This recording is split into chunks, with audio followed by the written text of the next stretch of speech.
है, तमाम प्रत्याशी अपना पोस्टर बैनर लेकर निकल रहे हैं। आज हम एक ऐसे प्रत्याशी से मिलवाएंगे जो फील्ड में एक अलग ही नज़रिया से गांव को बदलना चाहते हैं, अलग ही मतलब डिजिटल के रूप में देखना चाहते हैं।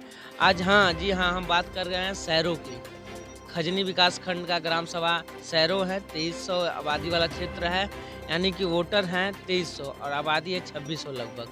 बात कर रहे हैं हम अरविंद यादव जी से। अरविंद यादव जी से हम तमाम वादे हैं इनके, जो हम इनसे जानने की कोशिश करेंगे और अपने दर्शकों को भी बताएंगे और इनके गांव वालों को भी बताएंगे कि इनके वादे क्या हैं। बहुत बहुत स्वागत है हमारे चैनल में। बहुत बहुत धन्यवाद आपका। अरविंद जी बताइए, क्या क्या वादे हैं, आप किस मुद्दों के लिए चुनाव लड़ रहे हैं? हम सबसे पहले अपने गांव में जो व्याप्त बुराइयां हैं और भ्रष्टाचार है उनके खिलाफ हमको काम करना है। आए दिन ऐसा होता है कि प्रधान आते हैं और झूठे वादे करके जाते हैं।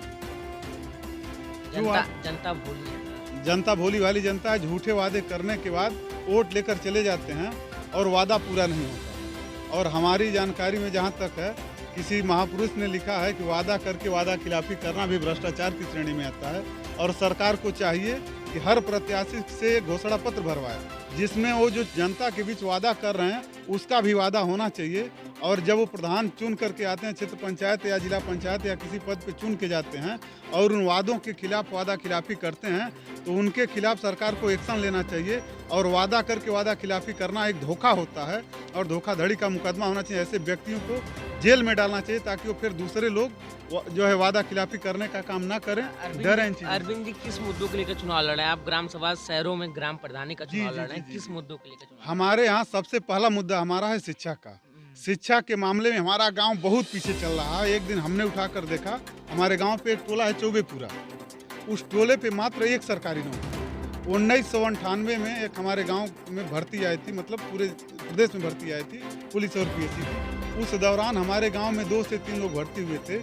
98 के बाद फिर इस भर्ती में एक लड़का हुआ है और एक लड़का हमारे गाँव का उस टोले का और इस टोले का हुआ। और उसके बाद बीएसएफ में एक लड़का और एक गिरिवर यादव आर्मी में हुए।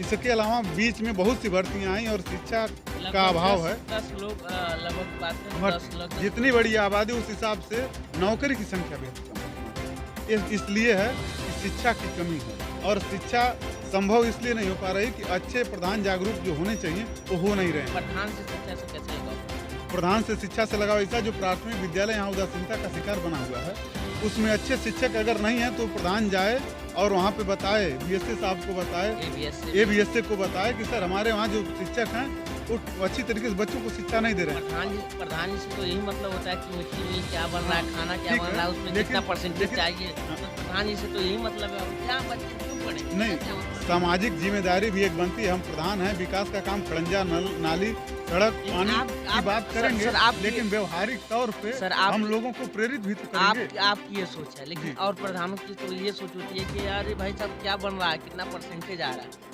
नहीं, स्कूल से हम कितना percentage हम आ रहा है? ऐसे नहीं, हम शराब, मुर्गा, मछली, मीट पैसे के आधार पर वोट मांगने नहीं जाते हैं। और लोगों से बोलते हैं कि अगर कोई ऐसा प्रत्याशी आपके बीच में आए तो ऐसे लोगों को तुरंत नकार देने की आवश्यकता है। आप वोट दीजिए, ईमानदारी से किसी को दे दीजिए, लेकिन पैसे से खरीदने वालों को मत दीजिए। बिकने वाली चीज़ नहीं है, ये मतदान है, आप दान करिए।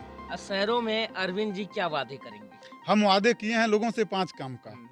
सबसे पहला काम है कि जो सरकार ने हमको जो है अधिकार दिया है, जैसे खड़ंजे का अधिकार देगा, सरकार की तरफ से चगरोट पटवाने का अधिकार है, आपका नलका मरम्मत कराने का अधिकार है, आपको अगर आवास से वंचित हैं और पात्र हैं तो आपको आवास देने का अधिकार है, अगर 50-55 साल से ऊपर के हैं तो आपको पेंशन का हकदार है। इससे ज़्यादा अगर हम वादा करते हैं तो वादा खिलाफी होगा, वो फर्जी होगा, वो व्यक्तिगत मेरा निजी वादा होगा, सरकार का दिया हुआ अधिकार नहीं होगा। लेकिन इस बातों को लेकर सहमत है कि नहीं? अब एक मुख्यमंत्री का एक नारा है, सबका साथ सबका विकास। मंत्री भी बोलते रहते हैं हरदम, लेकिन अब ये कहता है, अब तो ये हो गया है गांव में, सबका साथ अपना विकास। क्या सही ये है? कुछ प्रधान लोगों ने सही कुछ है किया, कि नहीं? अधिक प्रधान नहीं, सही हो गया है। अधिक से अधिक प्रधानों ने अपना विकास किया है और उसी वजह से सारे लोग बदनाम हैं। लेकिन हमारी ये सोच नहीं है। मैं गोरखपुर विश्वविद्यालय से पढ़ा लिखा हूँ, जहाँ एंट्रेंस परीक्षा होता है, मतलब एडमिशन कराने के लिए भी पहले आपको परीक्षा देनी पड़ती है। और मैं वहाँ से स्नातक हूँ और आपके आशीर्वाद से परास्नातक भी पढ़ा हूँ।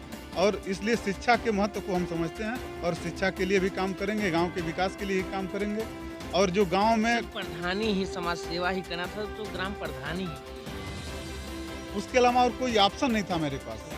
हम जैसे देख लीजिए, हमारे गांव में कोटे का एक दुकान था और वहाँ कोटेदार द्वारा आए दिन ग्रामीणों से हमेशा मारपीट और अभद्रता की जाती थी। हमें लगा कि इस पे हमको काम करना चाहिए, हम प्रधान नहीं हैं तभी हम काम कर सकते हैं। लेकिन हम प्रधान नहीं थे और उस पर हमने एक्शन लिया, जनता का साथ दिया, जनता के साथ अन्याय हो रहा था, उनकी लड़ाई लड़ी और कोटा को निरस्त कराया। बाद में फिर हमको वहाँ प्रस्ताव बनाने का अधिकार नहीं था। फिर कोटेदार जब नियुक्त करना था तो हम जो चयनित करना चाहते थे ईमानदार कोटेदार के लिए, हमारे पास प्रस्ताव बनाने का अधिकार नहीं था। उस दिन हमको लगा कि हमको प्रधान होना चाहिए था। अगर मैं प्रधान होता तो कोटेदार के खिलाफ जैसे एक्शन लिया तो एक ईमानदार कोटेदार का चयन भी करता। तब हमको लगा कि मतलब प्रधान कुछ होना चाहिए। कमियां हम कर नहीं सकते हैं, कुछ वादे कर कर काम कर भी नहीं कर सकते हैं ग्राम प्रधान ना हो तो। मतलब गांव समाज सेवा करना है तो हम समाज सेवा एक लेवल में ही कर सकते हैं, पूरा अंदर गहराई तक नहीं कर सकते। जी, समाज सेवा हम जैसे कि मान लीजिए करना हम चाहते हैं। हमारे यहाँ बहुत से लोग हैं जो 55 साल से ऊपर के और पेंशन के हकदार हैं, लेकिन हम प्रधान नहीं हैं। हम चाहते हैं उनकी मदद करना, लेकिन हमारी व्यवस्था है प्रधान न होने की वजह से हम नहीं कर पाते हैं। बहुत से ऐसे लोगों से मैं गाँव में मिला कि जिनके पास आवास सही है नहीं, छत के नाम पर कुछ है नहीं है, घास फूस का छप्पर है। हमारे अंदर उनके प्रति संवेदनाएं हैं, मानवता हमारी कहती है कि हम उनकी मदद करें, लेकिन हमारी व्यवस्था है कि हम प्रधान नहीं हैं और हम उनकी मदद नहीं करते हैं। ऐसे इन वंचितों के लिए, इन शोषितों के लिए, उन मजदूरों के लिए काम करना है जो आवास के असली हकदार हैं, उनको आवास दिलाना है। मनरेगा मतलब शहरों में मनरेगा का मुद्दा हरदम चलता रहता है, बेरोजगारी ज़्यादा है, मनरेगा सगा शहरों का हरदम। क्या इस पर कहेंगे आप? शहरों का इत्तेफाक से कोरोना जैसी जब महामारी आई और सारे लोग अपने घरों में कैद हो गए, तो जिनके पास खाने के लिए कुछ नहीं था वो भूखमरी के शिकार हो गए। और उस दौरान सरकार ने देखा कि लग रहा है कोरोना से कम लोग मरेंगे, भूखमरी से ज़्यादा मर जाएंगे हमारे देश में, तो सरकार ने मनरेगा नरेगा स्टार्ट कर दिया कि प्रधान उन लोगों को उनसे काम कराएं और उनको रोजगार दें ताकि उनकी रोजी रोटी आजीविका चल सके, वो खाने बगैर ना मरें। इधर बीमारी से भी लड़ना था, इधर भूखमरी से भी लड़ना था। सरकार के सामने बहुत बड़ी चुनौती थी। सरकार ने बड़ी सूझबूझ के साथ लॉकडाउन भी किया और उस दौरान लोगों को घर से निकलने के लिए जो है काम करने के लिए अनुमति भी दी। अच्छा, लॉकडाउन की बात कर रहे हैं, मैं खैर ये क्वेश्चन नहीं करना चाहिए। लॉकडाउन चुनाव के बाद लोग अफवाहें चल रही हैं, क्या ये सही रहेंगी? अफवाहें चल रही लॉकडाउन के बाद, चुनाव के बाद लॉकडाउन होने वाले हैं। ये सरकार की मंशा है। अब सरकार की मंशा क्या है ऐसा कुछ, लेकिन अफवाह चल रही है। बांग्लादेश में संपूर्ण लॉकडाउन है।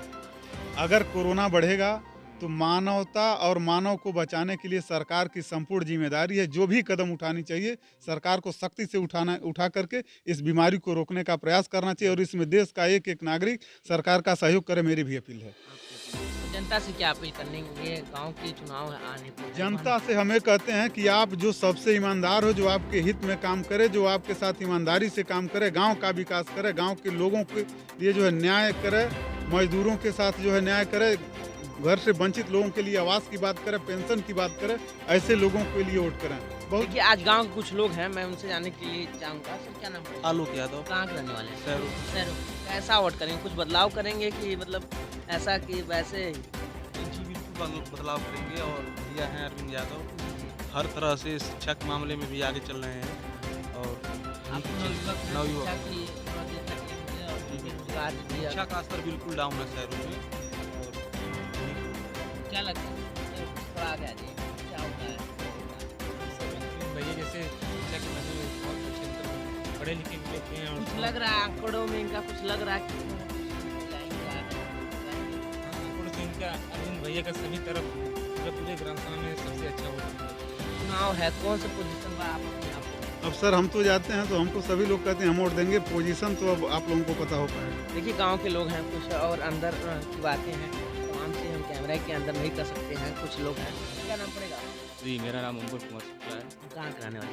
इसी गाँव के। शहरों के रहने वाले। जी जी जी क्या लगता है कुछ बदलाव आएगा? जी बिल्कुल, मेरा मानना है कि बदलाव होना चाहिए गांव में। पिछले 60-70 सालों से जो है बहुत सारे गांव के ऐसे मुद्दे हैं जिस पे बिल्कुल काम नहीं हुआ है। तो निश्चित रूप से अरविंद भैया के नेतृत्व में हम सब चाहते हैं कि जो लेकिन इनको इनका जो वादे हैं, इनके जो वादे हैं, क्या ठहरेंगे? ठहरेंगे वादे? बिल्कुल बिल्कुल नहीं ये ठहरेंगे तो? नहीं, अरविंद भैया जैसे व्यक्तित्व के लिए पूरा गांव, पूरे सभी गांव के सारे लोग चाहते हैं कि जो अरविंद भैया के क्या नाम पड़ेगा आपका? अर्जुन कुमार यादव, कहाँ से रहने वाले हैं? शहरों के।